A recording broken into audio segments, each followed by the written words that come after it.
Hey there, I'm Sully, and as always, welcome into the Gun Club. Alrighty, tonight is our live stream for Tuesday, May 21st, 2024. We are live on both YouTube and Rumble. And for those of y'all who haven't been here before, my name is Mike Sullivan. I'm a firearms instructor and paramedic in upstate South Carolina. I've been dealing with firearms, carrying firearms professionally, teaching people about firearms, all sorts of anything you want to do for about 30 years. So I don't know it all, but I know a little bit, and I'm here to share.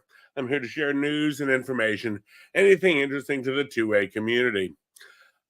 First off, I got a little bit of an agenda made up for tonight. I want to do a quick follow-up from the Friday stream because I said some stuff Friday night on the Rumble stream. If you didn't see it, you can check it out. It's in the Rumble library. We do an exclusive Friday or Saturday usually. It's a little bit longer flow, a little bit longer format, and occasionally involves a few more adult beverages than these weekday streams do. These are a little bit more organized. That night, we went completely off the rails, got into some interesting stuff, had a few laughs. I think everyone got a few giggles by the end of it, so that was a good thing. Had some interesting follow-up from that, some things that sort of popped up Monday morning that really, well, you can't say it and then watch it happen. I want to talk about a new ATF rule that was supposed to be coming into play. It may have come into play already in your jurisdiction. We'll talk about what's going on with it and how it's going to play out and what it means for some of us and the injunction related to that new rule. And then we're going to get in a little bit deep into stolen guns. Stolen guns are a bad thing, and we'll talk about why and a lot of the related stuff to that. Until then, we're sort of waiting for people, give everyone a chance to wander into the chat and see where we're doing. We've got a few in here on Rumble. I see Mr. Scott Awesome is already here, bright and early. You are the first tonight. Congratulations, sir. Got a few things from the other night. I think y'all like it. Everyone else is sort of meandering in. So people start meandering towards the YouTube world. We have a few followers over there. We're actually up to 299 followers on the Rumble channel and about 67 on the YouTube channel. For some reason, YouTube doesn't get some of our Good Friday night streams. We have to sort of put them on Rumble because that's the night that I decide to be decidedly politically incorrect. Speaking of politically incorrect, just going to throw this out there while we're waiting for people to come on in. We got off the rails Friday night. We got way away from guns. We got into politics, pop culture, and everything else. We had a little bit of a talk. We got into Harrison Butker and his little speech. And so I had a really interesting sort of follow-up from that I wanted to share with everybody because I thought you'd find it amusing. Yes, that's right. Show me on the doll where the football player's speech hurts you. That has been like the talk of the town this week.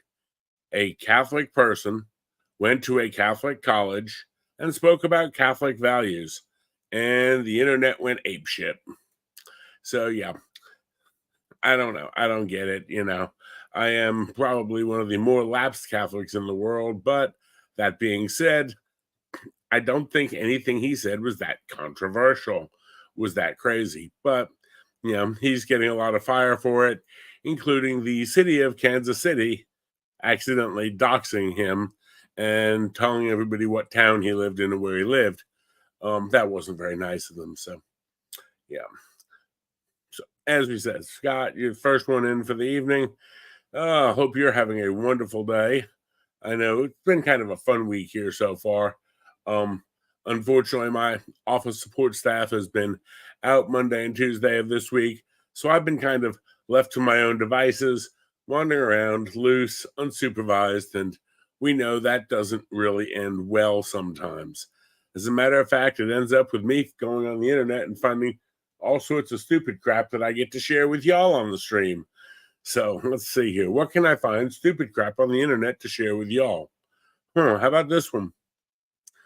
Let's see here. The question is, our dog is 16 years old, has dementia, and defecates on himself. What should we do? Sounds like you should run him for president. He's still sniffing your kids? If so, he's more than qualified. The question... All righty, there you go. In case you're wondering, what to do with your dog, we can do something like that for you. At least it's an idea. Don't know if that helps anything or not, but if it does, I'm glad to help.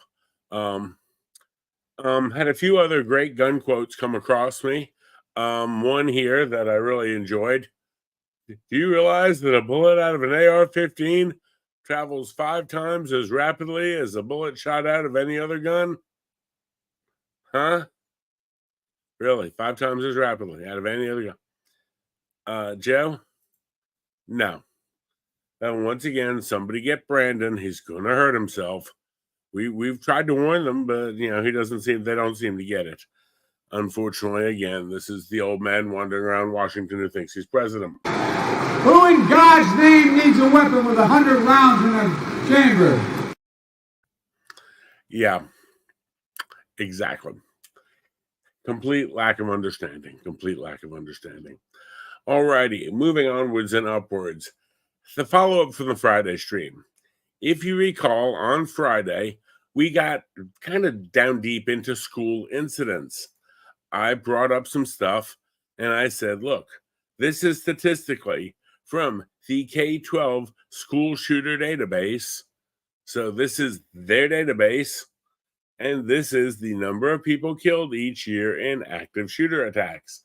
If you look, the highest number is pretty much the year they had Sandy Hook. We had 26 at Sandy Hook and a couple of others prior to that. So it hit to about 30 bodies. Now, again, I'm not saying that 30 is not tragic. I'm saying 30 bodies out of all the people in all the schools all over the country. Yeah, that doesn't quite make it as bad as people think. You ask a lot of people, John Q. Public on the street, how many kids are killed in school shootings each year? They'll probably tell you 100, 500, 1,000. Yeah, 30. Again, I was making the point that every time we hear this law was passed, how many kids have to be shot up in school before you'll give up? When it's 30 a year, they're less dangerous than canoes and pontoon boats. And again, it's the media pushing the issue and the activists pushing the issue. And I said, very simply, we need to keep the numbers in perspective. Now, that was one of my big points on the Friday stream. Well, Monday morning, I wake up to this on my Twitter feed from David Hogg. Now, if you're not familiar with David Hogg, you can look. I've got a little Dear David stream that I set up and basically told him that, look, I understand where he's coming from, but he's way off base. But he posts this on Twitter. Sometimes I get really frustrated with how so many politicians don't give a fuck about stopping school shootings. Then I remember we're going to outlive almost all of them, and I don't feel so bad. Now, there hasn't been a school shooting recently. There has not been any child killed in a shooting recently. The most recent school incident was Mount Horeb, and we talked about that. That was police-assisted suicide. The kid took a BB gun and pointed it at a responding police officer. You knew how that was going to end. The kid did it deliberately. He left a note for all intents and purposes. So what are you going to do? You got to sort of figure out and say, hey, is this real? Is this fake? What is it? But no, David, one of the biggest activists, one of the biggest anti-gun, gun-grabbing activists in the world, wants to come in and cry over this. And it's like, wow, just, not good. So I went back at him and I said, oh, please, actual school shootings are incredibly rare. You just keep bringing them up to create an empathetic response from people. They do it to get you in your feelings. They do it to make us want to give up our rights. And as we know, it doesn't really happen. All righty, I see Minnie has run in. She's a little bit late, but that's okay. She'll still be most favorite mouse come the morning. That's all righty. And apparently, Bella and she are running errands before leaving town tomorrow. Bella, by the way, is her little Chiweenie dog, her little miniature dog that it's got a real bad case of the Chihuahua complex. She's got like a gazillion dogs at the house. Bella is probably the littlest of all of them, but is the loudest and most aggressive of all of them. The big dogs come over, you pet them, and they say, okay, I'm cool with you. And Bella just sits there yapping at you and yapping at you and yapping at you and yapping at you. Now, eventually, I can get Bella to calm down a little bit, but, yeah. The Chewini. Mel, all I'm saying is I hope you don't get pulled over, because if you do, some cop is going to take a bite out of that rodent. Anyway, that's beside the point. Onwards and upwards. Beyond school shooting. I posted out this question. Are you an illegal gun dealer? Maybe you are, maybe you're not. Do you think you are? Well, doesn't really matter what you think. It matters what the ATF thinks. And the ATF, as a result of the Bipartisan Safer Communities Act, God, it sounds like safer communities. Yeah. Folks, one thing, if you ever watch these laws go through, whatever the title of it is only designed to sort of like subvert your expectations. Kind of like, well, the Inflation Reduction Act was going to make inflation reduce, or, things like that would be, a good thing. Yeah. Well, when they signed this into law back in June 25 of 2022, they actually did it to redefine what it means to be engaged in the business of dealing in firearms. Now, we've got to go through a little backtracking on this. Prior to the existence of this, if you dealt in firearms as a primary business or a primary occupation, and again, primary source of making money, you would, have to have an FFL, have to be a licensed dealer, which comes with a lot of paperwork and having a logbook and doing background checks and all that other stuff. But if you were just John Q. Public and you bought and sold occasional guns, as any one of us is liable to do, quite frankly, I've bought several of my firearms from friends, whether they had bought it and then they had a flat tire and they needed tire money, or whether they had bought it and their wife had found out how much they spent on it, or they had an illness in the family and they were trying to get rid of a shotgun that they had never shot, or they were retiring from where we worked at together and they said they don't need their patrol car shotgun anymore, and how much will I give them for it? And I ended up buying it off of him. He was selling it to a fellow officer. It was no big deal. We could all sort of swap meet our own stuff. I could swap meet my phone. I could swap meet my computer. I could, swap meet anything else. I know people used to swap meet a lot of times with video games. Hey, I played this game all the way through. I don't want it anymore. Oh, you've got that one I want. I'll swap it with you. This was simple. Well, now, under the new rules that the ATF is trying to push out based on this, they're saying even one, you could actually be a dealer. They don't consider private sales anymore. So, with the way this is working out, instead of being, hey, I'm Sully, and let's say I've got something I like, and Mel wanted to try it out, she liked it, I say, well, I'm not really shooting it that much. It's sitting in the safe. You want to buy it from me? She says yes. Guess what? I could be a gun dealer.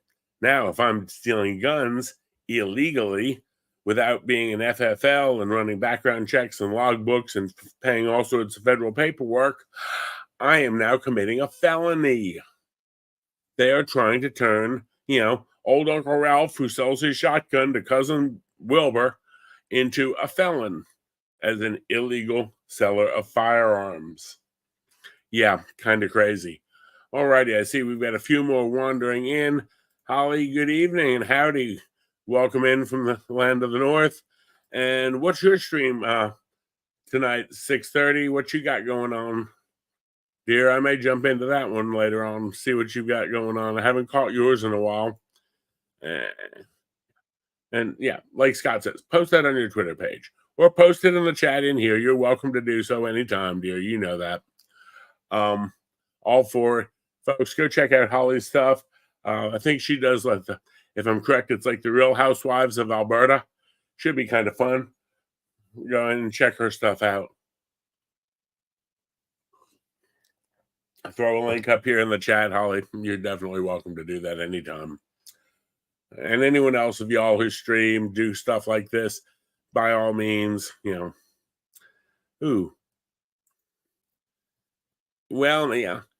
swapping seeds, cutting seedlings. Cool. That makes sense.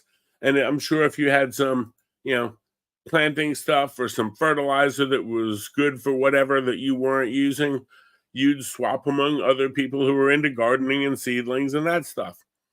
I have made deals at ranges. I've made deals to buy guns in the parking lot of Costco. Yeah, I know, kind of weird, but had a friend of mine called me up and she was looking at getting rid of a shotgun. It had been her grandfather's. She was moving into a place that she really had nowhere to store it. It was big, it was bulky, it was old. It was a beautiful, beautiful firearm. And she said, really, I could use a few $100 for I think it was power hookup or something else. She was getting hooked up and they wanted a deposit. So she asked me if I'd give her like $400 for this 12 gauge shotgun. Looked at it. It was in good condition. Sure. So yeah, we did a gun deal in the parking lot of Costco. It was kind of fun. She knew me. She knew I wasn't a prohibited possessor. It's no big deal. Well, under the new ATF rules, she may, we don't know, because again, they won't say what is the rule and isn't the rule. They say, well, we may consider that to be dealing. And if we do happen to consider it dealing, then guess what? We're going to put you in jail as an illegal arms dealer. Yeah, felony charges for selling your buddy a gun. Or let's say I do a custom build AR that I like. And I had fun building, and half the fun sometimes is building the ARs. So, yeah, I go ahead and I'm doing that. Well, all of a sudden, Mel likes this custom build AR. She thinks it looks really cool. She likes it because maybe, the length of it or the size, or she's looking for something in that caliber. And I say, okay, that's fine. I figure out what I've got in it. I sell it to her, even if I sell it to her at a loss. Now, I didn't plan on doing it, selling it to anyone else. I planned on doing it to build an AR. And building ARs is fun. But no, guess what? Yeah, I could be considered an illegal arms dealer. Oh, 50 Shades of Stupid, folks. Okay, so I got it right. Yes, that's right, ladies and gentlemen. It is the Real Housewives of Alberta. I thought I was close. I don't know. But so the ATF is now basically trying, by using this, they've already said they can't outlaw private sales. So we're just going to make it that no sale is a private sale, and that anything you have that you sell to anyone has to go through a licensed dealer. And if you do it without going through a licensed dealer, it could be considered illegal arms dealing. Yeah, that's right, Mel. If, let's say your mom decided that she wanted to sell you her other pistol for whatever reason. Yes, your own mother selling you the gun that she carries. That would be arms dealing now. And of course, the only way they'd ever be able to enforce this kind of craziness is if they had a what? A list of everyone who had everything. Yeah. You think they're trying to make a list and check it twice? Well, in California, in the Ninth Circuit, they're already doing it. Other places aren't doing it yet, but, give them time. They're trying. And again, there's lots of court cases. So as this court case is coming through, we got the good news yesterday. The Northern District Court in Texas has entered a temporary restraining order enjoining the implementation of this regulation for certain people. If you're a member of GOA, GOF, the Tennessee Firearms Association, the Virginia Citizens Defense League, and residents of Texas as a whole, because one of the named plaintiffs in the suit was, yes, Ken Paxton. Very nice job, AG Ken Paxton from Texas, who got this done. So, based on this, they're stating that, no, you can't enforce this new rule on any of these people. Kind of nice. Thank you, GOA, of which I'm proud to be a member. Some of them, we're going to wait and see. The other organizations may well get injunctions along the same lines as this one. Worthy of note, at this time, the court's injunction does not include anyone living in Louisiana, Mississippi, or Utah. How all those got excluded, I don't know. But so, yeah, until 6/2 of 2024, the injunction says the ATF can't try that on anyone on that list.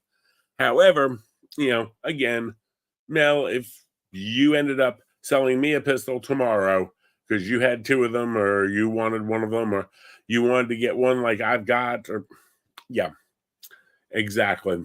Craziness. And that's what we're dealing with, folks. So again, be careful, be aware of the news, watch the channels, watch what we do here. I try to keep up with as much of this as we can and support these organizations, because there are times that, having a membership in various organizations can actually be really, really nice, because when one of those organizations gets a court win, it applies to all their members. And I will say that I know FPC and GOA have said that as far as they're concerned, they will never give the ATF a list. And if the ATF does go after any of their members on this during the injunction, they'll go after the ATF for violating the court order. So kind of nice. While we're talking about this stupid law that came in, that Bipartisan Safer Communities Act, I looked at a few of the people who actually signed off on it, who voted for it. Now, of course, we know certain people on the left, they vote for anything that's, they want to demonize all guns. But it was kind of interesting looking at some of the Republicans who voted for it. And one name jumped out at me, a guy named Tony Gonzalez, who is actually a Republican House rep from the great state of Texas. Yes, that's right. A Texas representative representing the great state of Texas voted to support a bunch of gun control legislation. Now, if you don't know, Tony Gonzalez is currently in a runoff for his seat. He may well be losing his seat. He was primaried by a gentleman by the name of Brandon Herrera. Now, you may not know the name Brandon Herrera. He's also known as the AK guy, or AK Jesus. Now, Brandon is a firearms YouTuber. He is a very, very prominent mother lover in the world. And Brandon is, big news. All I can say is, if you're down there and you've got a chance to vote in the Texas runoff for the seat between Tony Gonzalez and Brandon Herrera, folks, if I lived down there, I'd vote for Herrera all day today and twice on Sunday, because you know what? Here we have a Republican House rep basically trying to put in all kinds of restrictions on whether or not you can personally sell your personal items. Now, I will name and shame the ones who did it. If there's any of these states at yours, there's one in South Carolina, a gentleman or a lady named Rice. I don't know who that is in South Carolina. Adam Kinzinger, yeah, you'd figure that one. Tony Gonzalez. Those are about the only Republicans who voted for it. There's a couple others here. I think one in Michigan, Ohio, Turner and Upton. Salazar from Florida did. Let's primary these folks. Get them out of there. I'm gotten to the point that, quite frankly, look at who votes for these crappy gun-related bills, and if they're on our side, we'll find someone to get them taken off. Now, I also happen to know that in the great state of South Carolina, Senator Lindsey Graham voted for it. Ladybugs, I got some problems there. In Texas, Senator Cornyn voted for it. In North Carolina, Tillis voted for it. Of course, you figure the Mitt Romney voted for it. Susan Murkowski up in Alaska, Toomey in Pennsylvania. If the Democrats want to screw us, let the Democrats screw us. But when our own Republicans screw us, enough is enough. I'm sorry, but I think we need to get a little bit more politically aware and politically active and hammer some of these people. Okay. Mel, what you got going on, dear? I got an OMG. Are you laughing at the fact I'm calling Lindsay Ladybug? It's okay, Ladybug. I'll explain the whole situation sometime about Ladybug Graham. You know, and again, Toomey up in Otillo's up in North Carolina. Like I said, Romney. Yeah, you look at some of them, it doesn't surprise me. Burr from up in North Carolina. Maybe we can get rid of some of these idiots, primary some of them out. I'm done with them. All this stuff is what? Just trying to make it harder for us to live our lives and enjoy our constitutional rights. And, we got to do the best thing we can. Before you know it, we had ended up with Castro's illegitimate bastard son as our prime minister, and we don't need that. Okay. Onwards and upwards. Let's talk about crime guns. Now, I was reading an article about stolen guns, and I went back and I knew we had done the whole, let's see.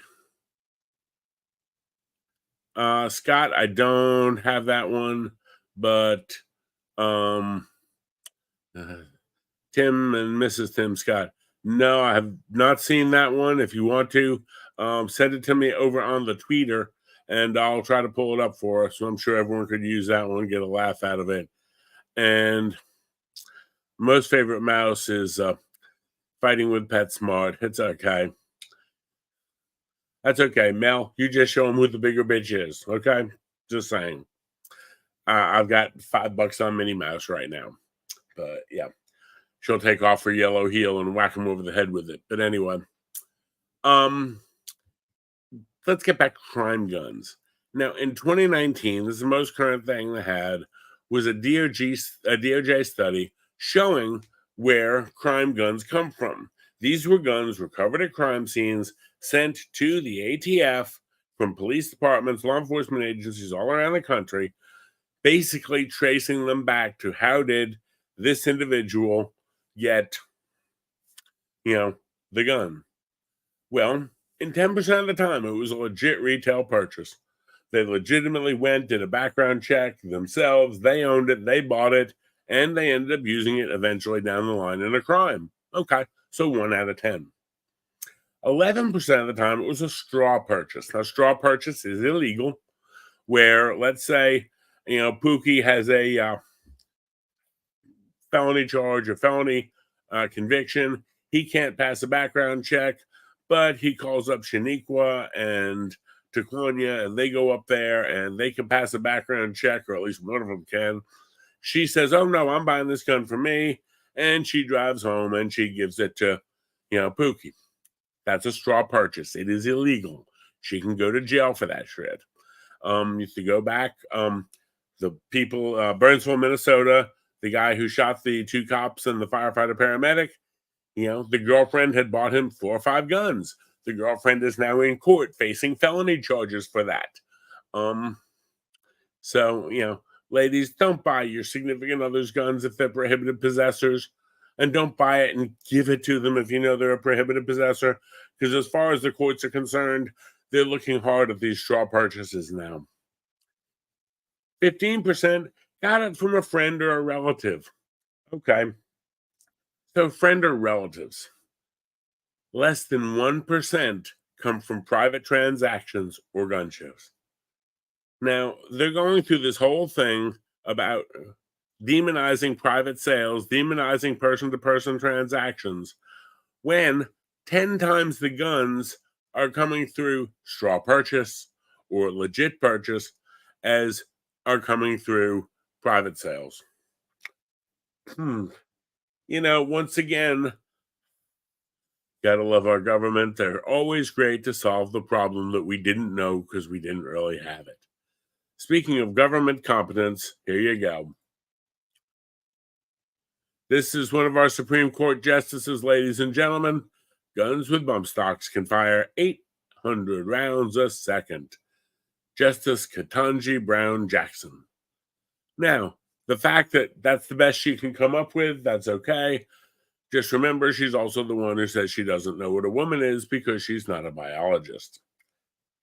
Folks, it don't get any better some days. I got the coffee out tonight because it's definitely one of those days. Now, where else are these crime guns coming from? Because we've accounted for about 36% right here. Well, 6% are stolen, and 43% are black market sales. Now, I don't know if this makes any sense to anyone besides me. If, Jojo and Pookie, who are selling guns out the back of their hoopty, in the parking lot Saturday night at midnight, I can promise you they're not running people through ATF checks. They're not running a logbook, and they are not going to get their FFL to be able to do it. So we have got this wonderful law coming in that's going to solve the problem we don't have, ignore the problem we do have, and turn law-abiding gun owners who want to swap and sell among them friends, turn them into criminals. Because after all, that's what we need to do. The ATF seems good at doing that. Now, you think back, we had the incident out in Arkansas. Brian Malinowski, he had sold a bunch of guns. Now, he was buying and selling a pretty good amount of guns. I think they figured about 200 over a few years. And so he was selling a pretty good amount of them.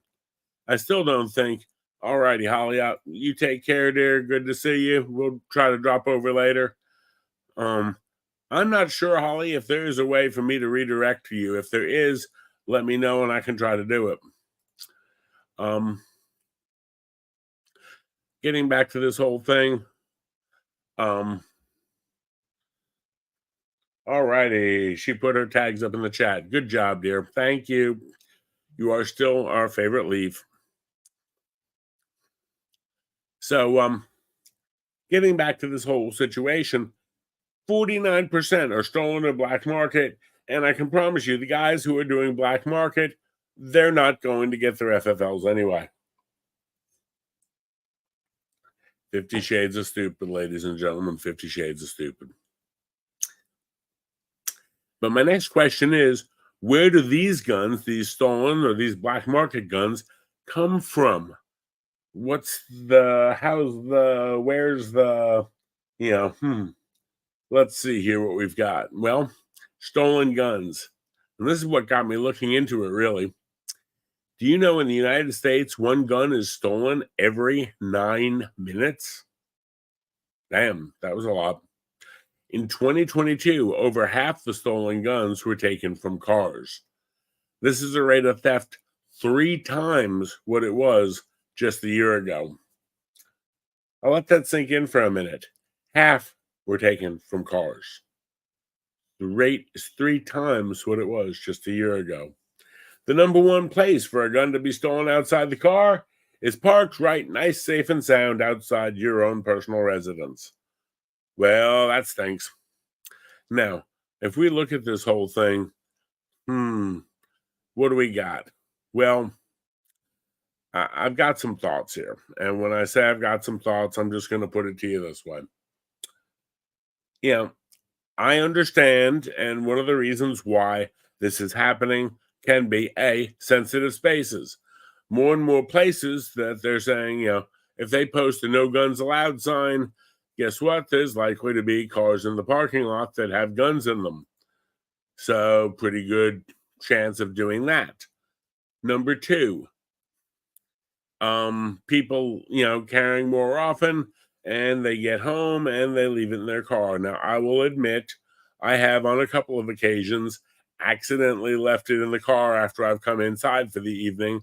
However, before I go to bed at night, I thought about it, and I actually went and put pants back on and went out to the yard and got the gun out of the car that was locked in the driveway. I wasn't going to leave it overnight one night.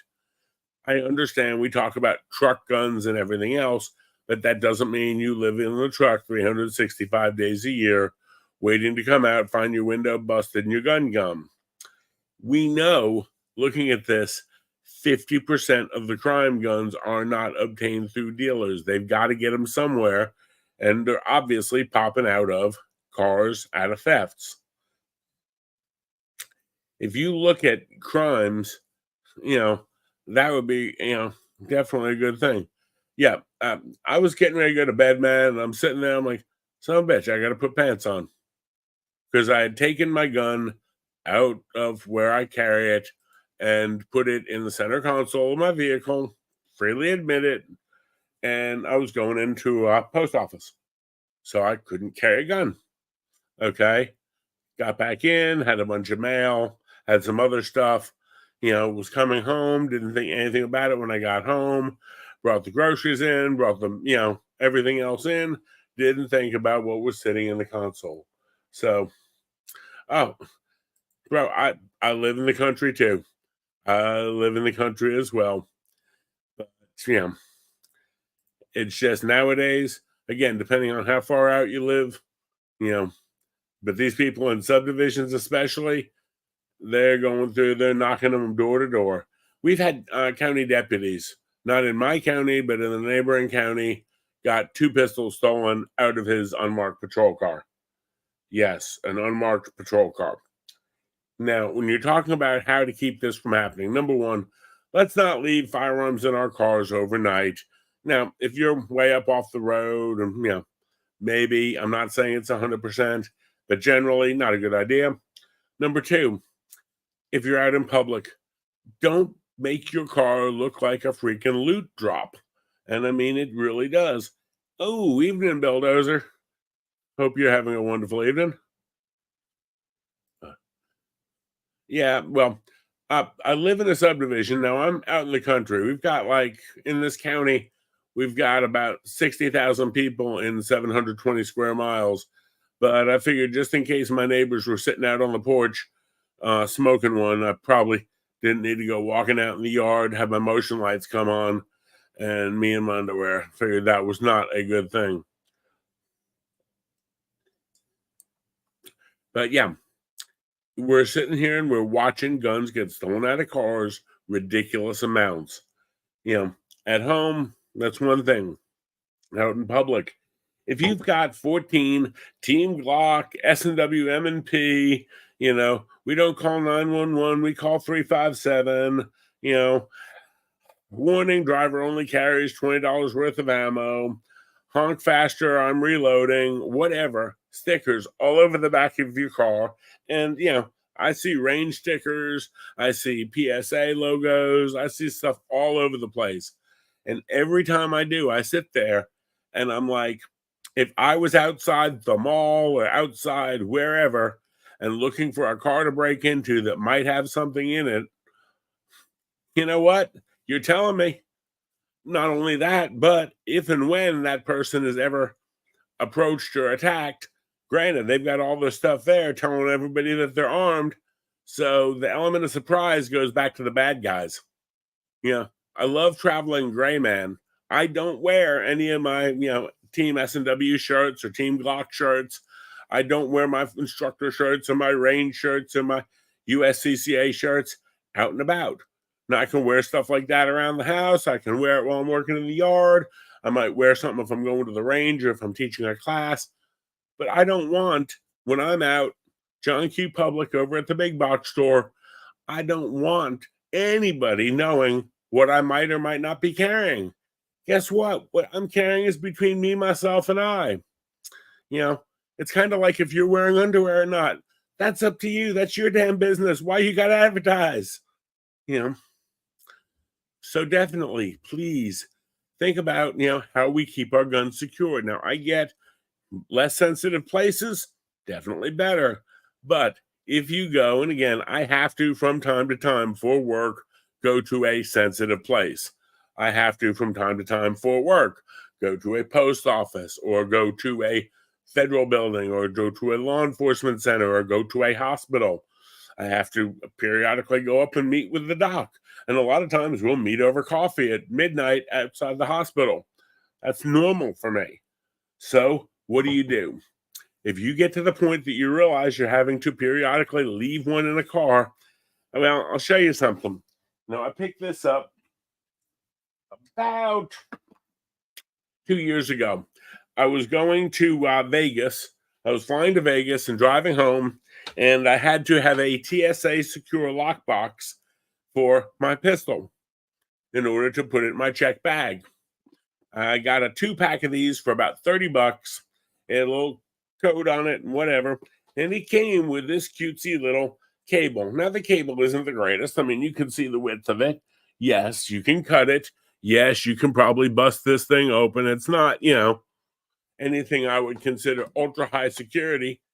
But for $20 that I already had, maybe if I take this and I find a place in the back of my car that I can loop this around something solid in the car and then attach this, I've got at least a little bit more security than what's in the glove box.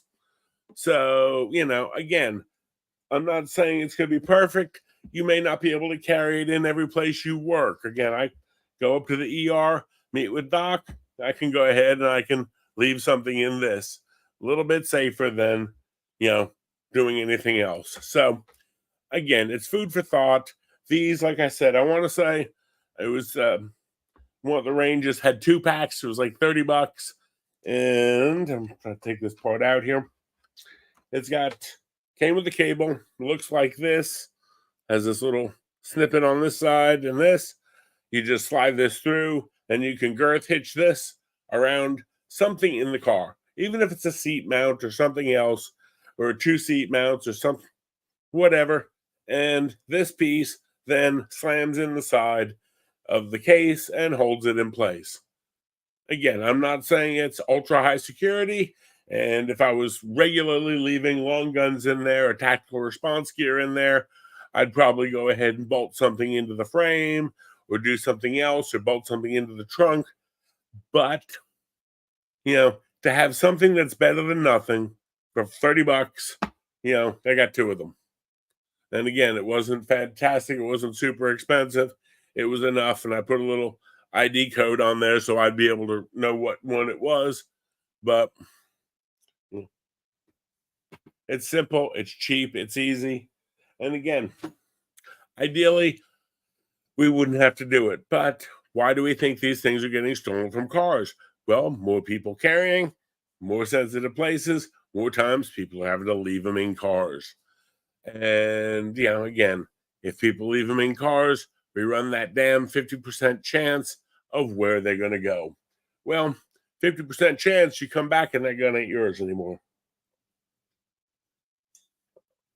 Personally, I'd love everyone to own a gun, but I don't want, someone else to get a hold of my gun. That's just not a good thing. Beyond that, and this is even, a little bit more about in your neighborhood, so to speak. If by chance you decide you're going to leave that gun outside in your car all the time, and the local kids come by, break in your car, and they get your charger cord. I mean, it used to be they'd want your CD collection, but now the charger cord. Before that, it was your car stereos. But, now we have this. Okay, that's one more gun loose in your neighborhood.